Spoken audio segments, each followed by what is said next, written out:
ಕೆಲವು ಅಧಿಕಾರಿಗಳು ಈ ಕಮಿಷನ್ ಹೊಡೆಯೋದ್ರಲ್ಲಿ, ಈ ಕಳಪೆ ಕಾಮಗಾರಿ ಮಾಡೋದ್ರಲ್ಲಿ, ಬಿಲ್ ಪಾಸ್ ಮಾಡಿಸ್ಕೊಳ್ಳೋದ್ರಲ್ಲಿ ತಮ್ಮ ಬುದ್ಧಿವಂತಿಕೆನ, ತಮ್ಮ ನಾಲೆಡ್ಜ್ ಅನ್ನ ತುಂಬಾ ಚೆನ್ನಾಗಿ ಉಪಯೋಗಿಸ್ತಾರೆ. ಅಂದ್ರೆ ಎಲ್ರಿಗೂ ನಮಸ್ಕಾರ, ನಾನ್ ನಿಮ್ ತೀರ್ಥೇಶ್ ಭದ್ರಾವತಿಯಿಂದ.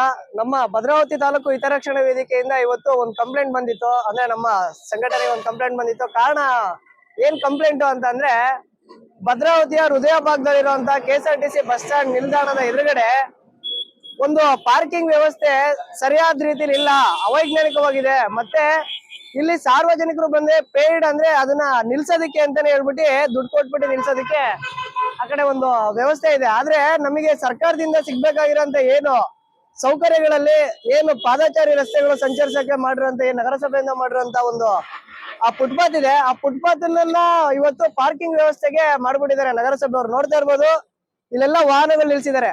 ಇಲ್ಲಿ ಸಾರ್ವಜನಿಕರು ಯಾವ ರೀತಿಯಾಗಿ ಸಂಚರಿಸ್ತಾರೆ, ನಡೆದಾಡ್ತಾರೆ. ಈ ಪಾದಚಾರಿ ಅನ್ನೋ ಕಾನ್ಸೆಪ್ಟ್ ಏನು ಅಂದ್ರೆ, ಬರೀ ಸಾರ್ವಜನಿಕರು ಓಡಾಡಕ್ಕೆ, ಪಾದಚಾರಿಗಳು ಓಡಾಡಕ್ಕೆ ಮಾಡೋ ಅಂತ ಒಂದು ಆ ರಸ್ತೆನ ಪಾದಚಾರಿ ರಸ್ತೆ ಅಂತಾರೆ. ಆದ್ರೆ ನಮ್ಮ ಭದ್ರಾವತಿಯ ಹೃದಯ ಭಾಗದಲ್ಲಿರುವಂತ ಏನು ಬಸ್ ಸ್ಟ್ಯಾಂಡ್ ಮುಂಭಾಗದಲ್ಲಿರುವಂತ ಏನು ಅಂಗಡಿಗಳಿದಾವೆ, ಇಲ್ಲಿ ಪಾದಚಾರಿ ರಸ್ತೆನೇ ಇಲ್ಲ, ಇಲ್ಲಿ ಪಾರ್ಕಿಂಗ್ ಅಂತಾನೆ ಜಾಗ ಮಾಡ್ಬಿಟ್ಟಿದ್ದಾರೆ. ಇದು ಒಂದು ಅವ್ಯವಸ್ಥೆ ಅಂತ ಹೇಳಂತೆ ಕರಿಬಹುದು. ಹಾಗಾಗಿ ನಮ್ಮ ನಗರಸಭೆ ಅಧಿಕಾರಿಗಳಾಗಿರ್ಬೋದು, ಪೊಲೀಸ್ ಇಲಾಖೆ ಆಗಿರ್ಬೋದು, ಇದಕ್ಕೆ ಸಂಬಂಧಪಟ್ಟ PWD ಅವರಾಗಿರ್ಬೋದು, ಎಲ್ಲರೂ ಸರಿಯಾದ ರೀತಿಯಲ್ಲಿ ಒಂದು ವೈಜ್ಞಾನಿಕವಾಗಿ ಒಂದು ಒಳ್ಳೆ ಇದನ್ನ ಮಾಡ್ಬೇಕು, ಏನು ವ್ಯವಸ್ಥೆನ ಮಾಡ್ಬೇಕು ಅನ್ನೋದು ನಮ್ಮ ಕರ್ನಾಟಕ ತಾಲೂಕು ಭದ್ರಾವತಿ ತಾಲೂಕು ಹಿತರಕ್ಷಣಾ ವೇದಿಕೆಯಿಂದ ಕೇಳ್ಕೊಂತ ಇದೀವಿ.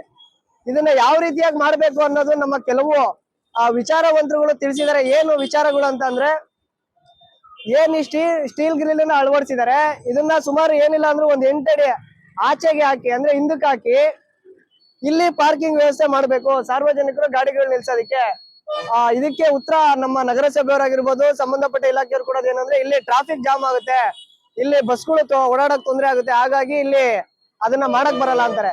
ಸ್ವಾಮಿ, ಮಾಡ್ಬೇಕು ಅಂತ ಮನ್ಸಿದ್ರೆ ಏನ್ ಬೇಕಾದ್ರೂ ಮಾಡ್ಬೋದು. ಇವತ್ತು ಚಂದ್ರಲೋಕಕ್ಕೆ ಹೋಗೋ ಕಾಲಿಟ್ಟಿದ್ದಾರೆ, ಮಂಗಳ ಗ್ರಹದಲ್ಲೂ ಮನೆ ಕಟ್ಬೋದು ಅಂತ ಹೇಳ್ಬಿಟ್ಟು ಇವತ್ತು ವರದಿಗಳು ಕೊಡ್ತಾ ಇದಾರೆ.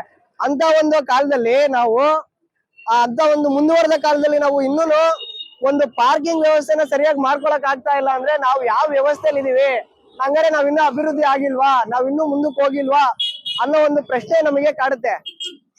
ಎಲ್ಲ ನಮ್ಮ ಕರ್ನಾಟಕದವರಾಗಿರ್ಬೋದು, ಇಂಡಿಯಾದಲ್ಲಾಗಿರ್ಬೋದು, ನಾವು ತುಂಬಾ ಮುಂದೆ ಹೋಗ್ಬಿಟ್ಟಿದೀವಿ ವಿಜ್ಞಾನದಲ್ಲಿ ಅಂತೆಲ್ಲ ಹೇಳ್ತಾರೆ. ನಾವು ಕರೆಕ್ಟ್ ಆಗಿ ಗಾಡಿ ನಿಲ್ಸೋದ್ರಲ್ಲೇ ಮುಂದಕ್ಕೆ ಹೋಗಿಲ್ಲ, ನಾವು ಗಾಡಿ ನಿಲ್ಸ್ಬಿಟ್ಟು ಮುಂದಕ್ಕೆ ಹೋಗಿಲ್ಲ. ಹಾಗಾಗಿ ನಮ್ಮ ನಗರಸಭೆ ಅಧಿಕಾರಿಗಳಾಗಿರ್ಬೋದು, ಸಂಬಂಧಪಟ್ಟ ಪೊಲೀಸ್ ಇಲಾಖೆ ಆಗಿರ್ಬೋದು, PWD ಇಲಾಖೆ ಆಗಿರ್ಬೋದು, ದಯವಿಟ್ಟು ಗಮನ ಹರಿಸಿ. ಸಾರ್ವಜನಿಕರಿಗೆ ಅನುಕೂಲ ಆಗೋ ರೀತಿಯಲ್ಲಿ ಕೆಲಸಗಳಾಗ್ಬೇಕು ಅಂದ್ರೆ ನಿಮ್ಮ ಆ ಬದ್ಧತೆ, ಬುದ್ಧಿವಂತಿಕೆನ ಇದ್ರಲ್ಲೆಲ್ಲ ತೋರಿಸ್ರಿ. ಈಗ ಕೆಲವು ಅಧಿಕಾರಿಗಳು ಈ ಕಮಿಷನ್ ಹೊಡೆಯೋದ್ರಲ್ಲಿ, ಈ ಕಳಪೆ ಕಾಮಗಾರಿ ಮಾಡೋದ್ರಲ್ಲಿ, ಬಿಲ್ ಪಾಸ್ ಮಾಡಿಸ್ಕೊಳ್ಳೋದ್ರಲ್ಲಿ ತಮ್ಮ ಬುದ್ಧಿವಂತಿಕೆನ, ತಮ್ಮ ನಾಲೆಡ್ಜ್ ಅನ್ನ ತುಂಬಾ ಚೆನ್ನಾಗಿ ಉಪಯೋಗಿಸ್ತಾರೆ. ಅಂದ್ರೆ ಪರ್ಟಿಕ್ಯುಲರ್ ಆಗಿ ಇಂಥದೇ ಇಲಾಖೆ ಅಂತ ನಾನು ಹೇಳಕ್ ಇಷ್ಟಪಡಲ್ಲ, ಎಲ್ಲಾ ಇಲಾಖೆಯಲ್ಲೂ ಮಾಡೇ ಮಾಡ್ತಾರೆ. ಆದ್ರೆ ನಿಮ್ಮ ಕೆಲಸಗಳಾಗಿ ಹೇಗಿರ್ಬೇಕು ಅಂತ ಅಂದ್ರೆ, ನಿಮ್ಮ ಬುದ್ಧಿವಂತಿಕೆ ಆಗಿರ್ಬೇಕು ಅಂದ್ರೆ, ಇಂಥ ಒಂದು ಕೆಲಸ ಮಾಡುವಂತ ಇದ್ರೊಳಗಡೆ ನಿಮ್ಮ ಬುದ್ಧಿವಂತಿಕೆನ ತೋರಿಸ್ರಿ, ನಿಮ್ಮ ಎಫಿಷಿಯನ್ಸಿ ತೋರಿಸಿ ಅಂತ ಈ ಸಂದರ್ಭದಲ್ಲಿ ಕೇಳ್ಕೊಂತೀನಿ.